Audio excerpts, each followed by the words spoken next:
So hello you awesome blossomy people, welcome back to my YouTube channel. Hope you all are doing absolutely well. So in today's video I'm gonna share you about the modules that we have to cover up while we are going through a cabin crew training. So मैं आपको आज सारे module share करने वाली हूँ जो हम cabin crew training के दौरान हमें जो क्लासेस हमें पढ़नी होती है. So let's get into the video. Before we get into the video, those who don't know me, my name is Aastha Vyas and I am a cabin crew at Air India Express. So let's get into the video. So I'll be sharing you all the modules from a trainee cabin crew to a flying crew. इस journey के बीच में जितने भी classes modules जो आपको cover करने होते हैं आज की वीडियो में आपसे मैं वो सब शेयर करने वाली हूँ. So सबसे पहले हमारी जो क्लासेस हुई थी it was service classes. Service classes में ही बाय ऑन बोर्ड भी BOB क्लासेस जिसे हम बेसिकली बोलते हैं वो भी इंक्लूडेड थी. लाइक बाय ऑन बोर्ड और सर्विस में आपको पूरा पढ़ाया जाता है about history of aviation and aircraft के पार्ट्स के बारे में बताया जाता है. दैट बेसिकली एयरक्राफ्ट का मूवमेंट कैसे होता है, उसके कौन कौन से पार्ट्स होते हैं, बहुत सारी चीजें बताई जाती है. एंड अलॉन्ग विथ इट आपको सर्विस के बारे में भी कुछ सिखाया जाता है. That how to roll the cart and many things regarding the service. फिर सेकेंड क्लास हमारी जो हुई थी वो थी centricity. Centricity is basically regarding our English communication and मतलब आपकी कम्युनिकेशन से रिगार्डिंग रिलेटेड रहता है. आप कैसे प्रोनाउंस कर रहे हो, आप कोई सी सिचुएशन है तो अगर आपकी कम्युनिकेशन ही परफेक्ट नहीं होगी तो आप सिचुएशन को डील कैसे करोगे, वेदर अगर इमरजेंसी है या कुछ भी सिचुएशन है. सो आपको वो सिचुएशन को सबसे पहले कम्युनिकेट ही करना रहेगा. या तो आप कैप्टन को कम्युनिकेट करोगे या आप पैसेंजर से बातें सुनोगे या आप सीनियर को बताओगे. सो हर चीज में कहीं ना कहीं कम्युनिकेशन रिक्वायर्ड है और आपको अगर वही नहीं आता है, बेसिक कम्युनिकेशन ही नहीं पता है, so how will you able to adjust and how will you handle all those situation. So centricity class में आपकी जो बेसिक कम्युनिकेशन रहती है, आपकी इंग्लिश वगैरह रहती है, प्रोनाउंसिएशन रहते हैं, उनको इम्प्रूव किया जाता है.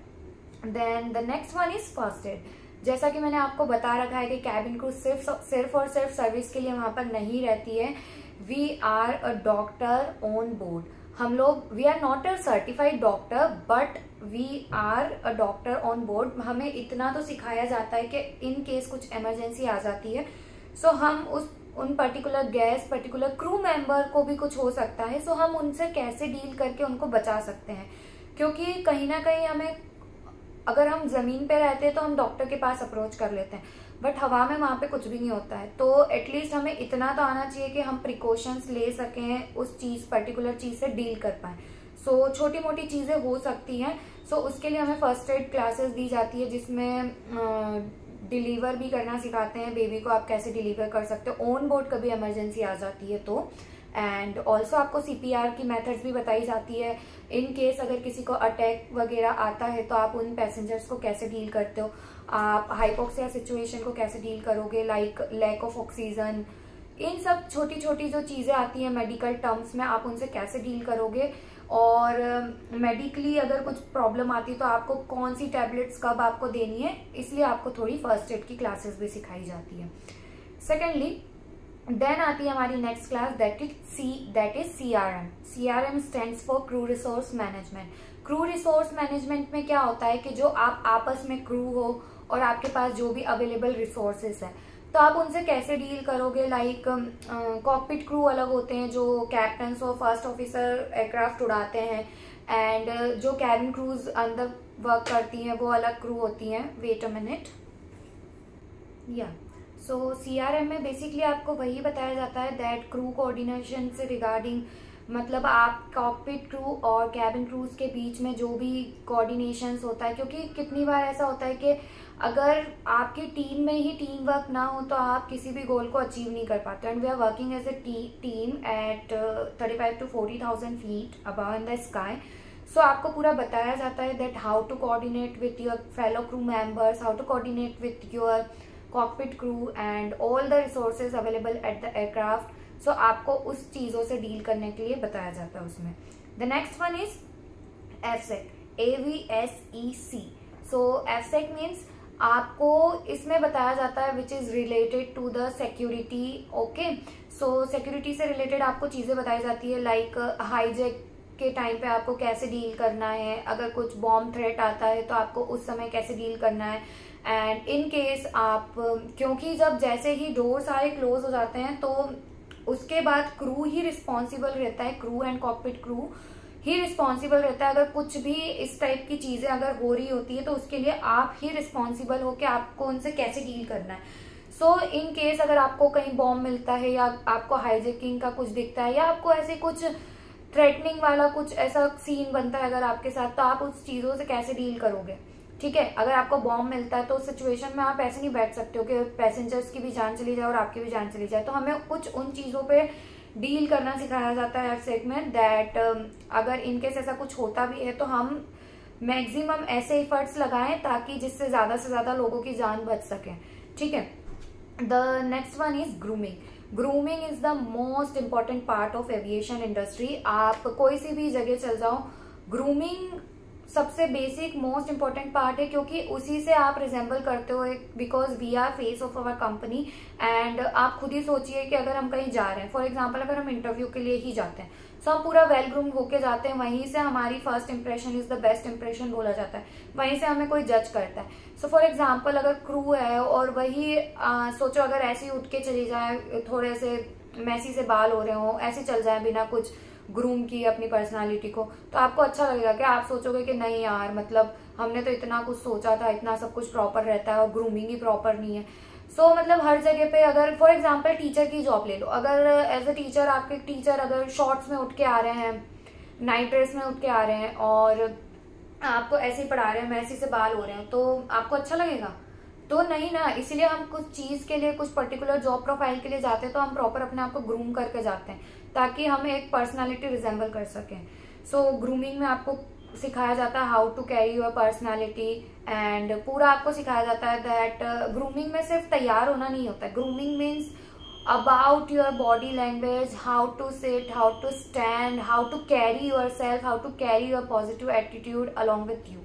So इसका ये होता है ग्रूमिंग से रिगार्डिंग। आपको ग्रूमिंग क्लास में सब कुछ सिखाया जाता है, आपको बोलना कैसे, आपको बैठना कैसे, आपको उठना कैसे, आपको डील कैसे करना है। ऐसा नहीं है कि सिर्फ आप मेकअप करके चलेगा, that is grooming. Grooming is not limited up to the makeup, ठीक है। सो और आगे की भी चीजें होती है जो ग्रूमिंग के अंडर आती है। And the very important part of the cabin crew training, that is safety. Safety सबसे इम्पॉर्टेंट पार्ट होता है। एफसेक में आपको सिक्योरिटी से रिलेटेड सिखाया जाता है, थोड़ा बहुत सेफ्टी भी आता है, बट मोस्टली एफसेक is dependent on security of the aircraft and the passengers along with the crew member and all the resources. Safety में जो आता है वो एयरक्राफ्ट की सेफ्टी, पैसेंजर्स की सेफ्टी एंड जितने भी रिसोर्सेज अवेलेबल है एयरक्राफ्ट में, सब चीजों की सेफ्टी से रिलेटेड।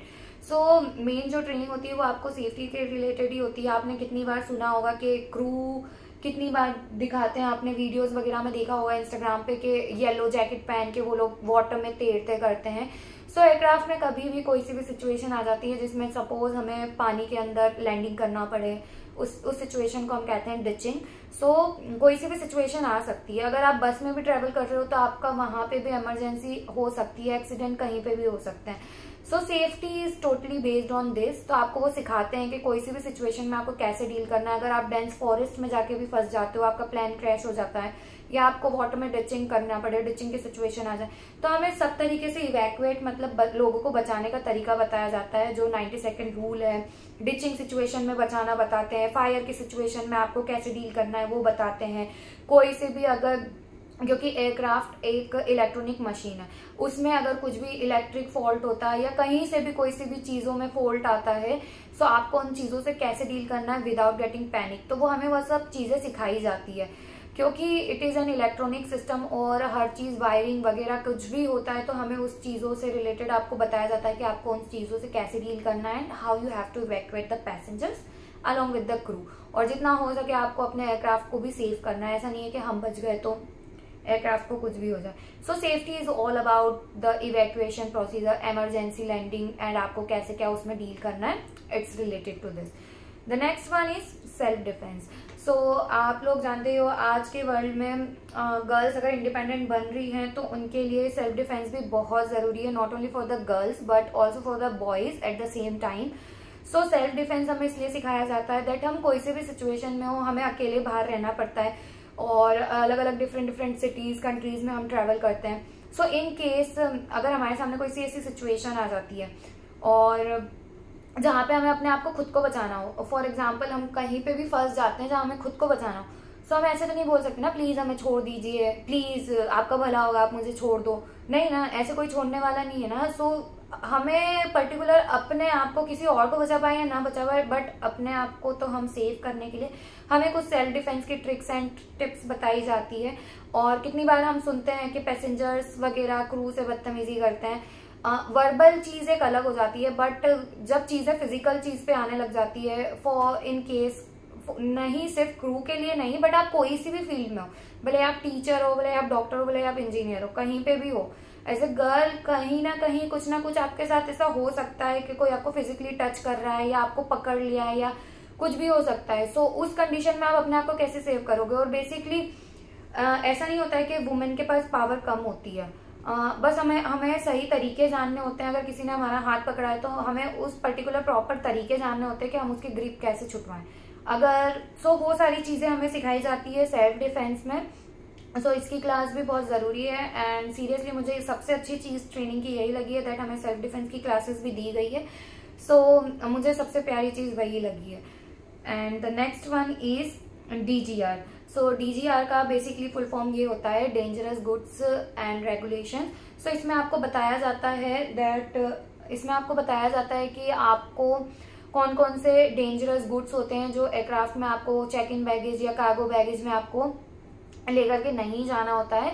फॉर एग्जाम्पल जैसे आप लेकर जा रहे हो, अगर बहुत ज्यादा मात्रा में आप कैरोसिन लेके जा रहे हो, इलेक्ट्रिक सिगरेट्स लेके जा रहे हो या लाइटर लेके जा रहे हो, और फॉक या ऐसी कुछ चीजें जो औजार वगैरह हैं या कुछ भी डेंजरस गुड्स वगैरह में आती है जो एयरक्राफ्ट में कुछ ना कुछ इमरजेंसी क्रिएट कर सकती है, उस टाइप की चीजों के बारे में आपको बताया जाता है। कि फॉर एग्जांपल जो हम केमिस्ट्री लैब्स में लिक्विड्स वगैरह यूज करते हैं, थर्मामीटर में भी मर्क्यूरी लिक्विड होता है।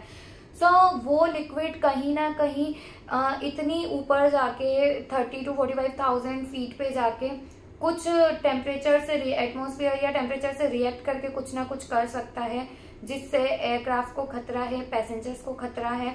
सो एक छोटी सी गलती भी इतने लोगों की जान ले सकती है। सो हमें इसके ऊपर भी एक अलग से क्लासेस दी जाती है that dangerous goods and regulations में आपको बताया जाता है कि आपको भी ये चीजें नहीं कैरी करनी और इन केस पैसेंजर्स भी ये चीजें कैरी ना करें।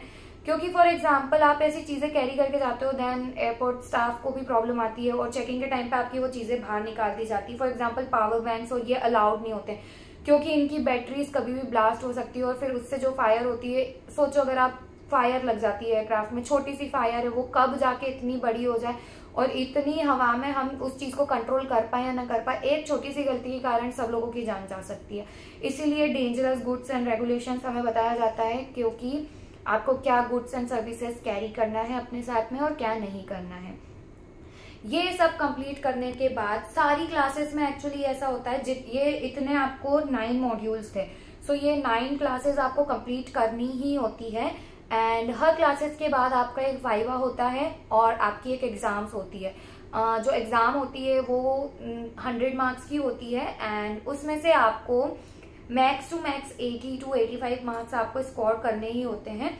एंड एट लास्ट देन आपकी DGCA की एग्जाम होती है, उसमें अगर आप क्लियर कर लेते हो then you are fit as a crew. आपने मतलब अपनी ट्रेनिंग कंप्लीट कर ली है and you are approved to be a crew. So आप लोग ये सारी चीजें करोगे तो हर मॉड्यूल के बाद एक वाइवा होगा और हर मॉड्यूल के बाद एक एग्जाम होगा, ठीक है। देन नेक्स्ट चीज जो आती है, जब आप ये सब चीजें कंप्लीट कर लेते हो तो आपको दी जाती है एक फैमिलियराइजेशन फ्लाइट। फैमिलियराइजेशन फ्लाइट को हम फेम फ्लाइट भी बोलते हैं क्योंकि आपने इतना सब पढ़ा है तो अब देखने के लिए कि आपको कितना कुछ आता है। तो उस टाइम पे जब normal crew, operating crew operate कर रहे होते हैं तो आपको एज ए फैम क्रू वहां पे जाना होता है। आप जाते पूरा ड्रेसअप करके ही हो, बट आप जस्ट ऑब्जर्व करते हो कि रियलिटी में चीजें कैसी होती है। हमने थ्योरेटिकल बेसिस पे तो पढ़ लिया होता है, बट हमें देखना होता है रियलिटी बेसिस पे कैसे क्या चीजें होती है। सो हमें ऑब्जर्व करने के लिए फैम फ्लाइट पे भेजा जाता है। उसके पहले आपकी 3 एयरक्राफ्ट विजिट्स भी होती हैं तो क्योंकि वो आपको बता सकें कि जो भी इक्विपमेंट्स वगैरह रहते हैं वो कहाँ रखें। फॉर एग्जांपल फायर एक्सटिंग्विशर कहाँ रखा है, आपको पढ़ा तो दिया कि आपको ऐसे यूज करना है, पर आपको पता ही नहीं है लोकेशन कहाँ है फायर एक्सटिंग्विशर की, how to operate it, how to use it. So आपको एक रियल टाइम व्यू देने के लिए वो आपको 3 डेज तक एयरक्राफ्ट पे भी लेकर जाते हैं, जिसे हम बोलते हैं बेसिकली एयरक्राफ्ट विजिट। सो वो आपको 3 डेज तक एयरक्राफ्ट पर लेकर जाते हैं एंड देन हम वहाँ पे देखते हैं जाकर बेसिकली जितने भी सेफ्टी इक्विपमेंट्स है, इन सब की लोकेशन क्या है, कैसे क्या ऑपरेट करते हैं इनको, ये सब हम देखते हैं। एंड बहुत सारे इमरजेंसी स्विचेस भी होते हैं जो हमें बताया जाता है एयरक्राफ्ट विजिट के टाइम पर। देन हमें हमारी फाइनली फैम फ्लाइट हो जाती है, उसमें सीनियर्स जो रहती हैं वो आपसे क्वेश्चंस वगैरह पूछती हैं। मैंने मेरी फैम फ्लाइट की थी, फर्स्ट 2 सेक्टर किया था मैंने, एक ही दिन में किया था। So first sector was from Delhi to Srinagar and second sector was from Srinagar to back Delhi and then again Delhi to Bhubaneswar and back to Delhi. So ये मेरी फैम फ्लाइट थी। देन उसमें आपकी सीनियर आपसे कुछ क्वेश्चंस वगैरह पूछती हैं एंड वो आपके फॉर्म में फिल करती है दैट आपको सोलो क्रू के लिए वो अप्रूव करते हैं या नहीं। सो आई क्लियर्ड एवरीथिंग एंड अब हम वेट कर रहे हैं हमारे AEP डॉक्यूमेंट आने का, उसके बाद हम लोग फ्लाई करने लग जाएंगे एज अ सोलो क्रू। सो अभी तक की वीडियो में इतना ही। मुझे काफ़ी सारी क्वेरीज आ रही थी कि आपकी कौन कौन सी क्लासेस होती हैं, तो मैंने सोचा क्यों ना इस पर एक छोटी सी वीडियो बना दी जाए। वीडियो छोटी सी तो नहीं है, बहुत ज़्यादा बड़ी हो गई है, बट मैंने सोचा जितना पॉसिबल हो सके मैं आपसे शेयर कर सकूं क्या क्या नॉलेज है, मतलब क्या क्या चीज़ है, क्या होती है। तो बेसिकली आप मेंटली प्रिपेयर रहो कि कैसा क्या होता है। एंड मुझे बहुत सारे लोग पूछते हैं कि ट्रेनिंग 3 मंथ्स की ही होती है। सो बोला तो यही जाता है, हमें भी यही बोला गया था कि ट्रेनिंग 3 मंथ्स की होती है, बट होते करते वो 6-7 मंथ हो ही जाता है। आई डोंट नो सबके साथ होगा या नहीं, बट यूजुअली अभी तक तो जितनी भी बैचेस मैंने देखी और इंक्लूडिंग माय बैच, अभी तक तो डिले हो जाता है। बीच बीच में आपको गैप मिलता है हर मॉड्यूल के बाद, तो हम लोग तो घर चले जाते थे एंड जब भी बुलाते थे तो हमें एक दिन पहले पता चल जाता था, तो हम घर से वापस आ जाते थे। सो बेसिकली मैंने ट्रेनिंग पीरियड के बीच में 1-2 महीने ऑल टुगेदर अगर मैं बात करूं तो 15 दिन, 20 दिन, 1 महीना ऐसे मैं अपने घर पे भी रुक कर आ गई थी और ट्रेनिंग भी कंप्लीट करी थी। सो कम्प्लीटली हम लोगों ने ट्रेनिंग जनवरी में स्टार्ट की थी एंड फाइनली इट्स अगस्त और हमारी ट्रेनिंग कंप्लीट हो चुकी है एंड हम लोग बेस पे भी आ चुके हैं। अब हमें सोलो क्रू के तरह ही फ्लाई करना है। सो इतना कुछ होता है, ये सब क्लासेस होती है। अगर back to back instructor available रहे और कोई डिले नहीं हुआ है तो ये सारी चीज़ आपकी 3 मंथ में कंप्लीट हो जाएगी and you will start flying by the 4th month. और अगर कुछ डिले होता है सो आपको भी इतना कुछ टाइम तो लग ही जाएगा फ्लाई करते करते। एक्चुअल फ्लाइंग स्टार्ट होने में लिटरली 6 to 7 मंथ लग ही जाते हैं। सो आज की वीडियो में इतना ही, मिलते हैं मेरी नेक्स्ट वीडियो में। और please let me know in the comment section that आपको अगली वीडियो किससे रिलेटेड चाहिए। So I will share it and I will try to make it as soon as possible. So तब तक के लिए बाय बाय, टेक केयर, जय हिंद।